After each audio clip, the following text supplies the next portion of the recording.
Cernusco ha un obbligo, quello di ripartire, quello di essere ancora centrale nella Martesana. Il nostro programma è ambizioso, noi vogliamo attrarre energie dall'esterno, ovvero le attività produttive. Tante aziende a Cernusco sono scappate, attività produttive vuol dire beneficio per il commercio, beneficio dal punto di vista occupazionale, beneficio per le casse comunali, vuol dire IMU pesante.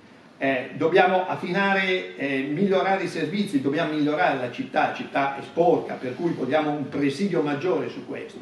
Ma poi anche dal punto di vista ambientale, gli alberi sono il baluardo per esempio contro il CO2, per cui un grande progetto di forestazione, ma anche partendo dal basso. Ci è venuta l'idea di dedicare ad ogni nato un albero con tanto di targhetta, così negli anni se lo potrà vedere l'evoluzione, ma soprattutto avere il dito puntato contro l'amministrazione se non sarà in grado di salvaguardarlo. Per quanto riguarda per esempio il comparto scolastico, si è parlato tanto della costruzione di una nuova scuola o quant'altro. Noi l'abbiamo sempre detto in Consiglio Comunale, se serve ne facciamo anche 10 di scuole. Ad oggi a Cernusco, perché questo aspetto lo voglio chiarire, non ci sono né doppi turni né classi pollaio né nient'altro, per cui c'è solamente da fare un check serio di quelle che sono le strutture. Ci deve essere però un aspetto fondamentale: il piano e il governo del territorio, come si svilupperà la città. La proposta che noi vogliamo lanciare è che il PGT non sarà nostro, non sarà è di nostra competenza a livello di maggioranza, ma non solo, è una cosa assolutamente da fare, perché altrimenti lo sviluppo di Cernusco è frenato, e quando un paese si ferma non è che mantenga le posizioni, perde posizioni a vantaggio di altri, per cui noi siamo indietro.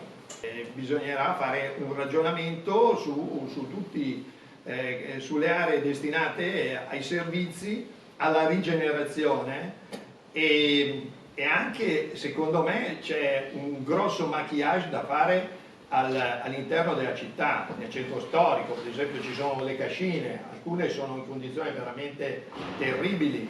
E poi consentitemi una cosa: ricostruire la macchina comunale che è distrutta, perché l'esodo che c'è stato, per esempio dal punto di vista, voi prendete un indicatore, noi dovremmo avere un vigile, un agente di polizia locale ogni 1000 abitanti, adesso siamo a 34.000 e dispari, per cui dovrebbero essere 34, siamo arrivati a 17. La capitale della Martesana è in disarmo, ma non lo dico io, sono i fatti, i numeri, non solamente per quanto riguarda il comparto della sicurezza, che è fondamentale, perché garantire la sicurezza di un territorio vuol dire garantire uno sviluppo, questo che non si è capito. Il percorso della Lega, di cui sono segretario cittadino, inizia da prima di 5 anni fa, con una presenza sul territorio costante, anche quando non eravamo rappresentati in Consiglio Comunale. Ci unisce quindi la voglia di un programma nuovo, di cambiare il modo di fare politica in questa città, che non sia solo per pochi, ma una giunta aperta, un consiglio comunale con consiglieri comunali che siano presenti nel territorio e portino le loro istanze, maggioranza e opposizione compresa, e che supportino la giunta, e non un modo di fare esclusivo e incapace di ascoltare che abbiamo subito, questo è il termine giusto, sia come consiglieri comunali che come cittadini in questi anni. Ci uniamo intorno a una persona, intorno a un programma e intorno a un progetto che vuole andare oltre gli schieramenti di centrodestra e soprattutto oltre gli schieramenti ideologici. Questa sfida abbiamo deciso di raccoglierla e apriamo le porte a tutte le persone che vogliono impegnarsi insieme a noi e che credono nella candidatura di Daniele. Come le persone che mi conoscono sanno, io non sono una persona che tende a parlare tanto, ma al contrario preferisco agire. Sono anche veramente convinto che le persone che comunque hanno già collaborato con Daniele e hanno un'esperienza politica sicuramente più longeva della mia sapranno dare il loro contributo in tematiche fondamentali come quella della sicurezza, in quanto all'interno del nostro gruppo ci sono persone che sono attive tuttora all'interno del gruppo di controllo del vicinato. Siamo ad oggi con Daniele Cassamagnaghi, candidato con 3 partiti nazionali e una lista civica. E non solo, perché un'altra realtà civica è in fase di composizione, probabilmente sostenuta da un altro partito nazionale.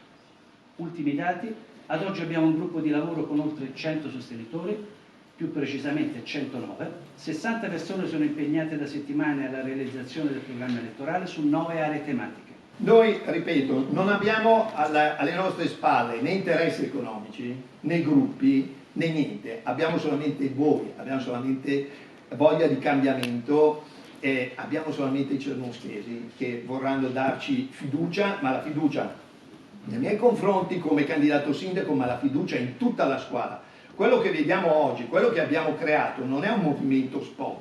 Noi nasciamo da una sorta di movimento popolare, 3 partiti uniti, è storia recentissima e questo mi fa molto piacere, ma c'è un fattore determinante per il quale noi lavoriamo bene insieme, che andiamo d'accordo, non abbiamo secondi fini, non ci vogliamo fare le scarpe l'un l'altro e a noi interessa una sola cosa: vincere, punto e basta. O si fa il bene comune oppure si sta a casa, qui si lavora per fare il bene comune. Grazie a tutti per essere stati.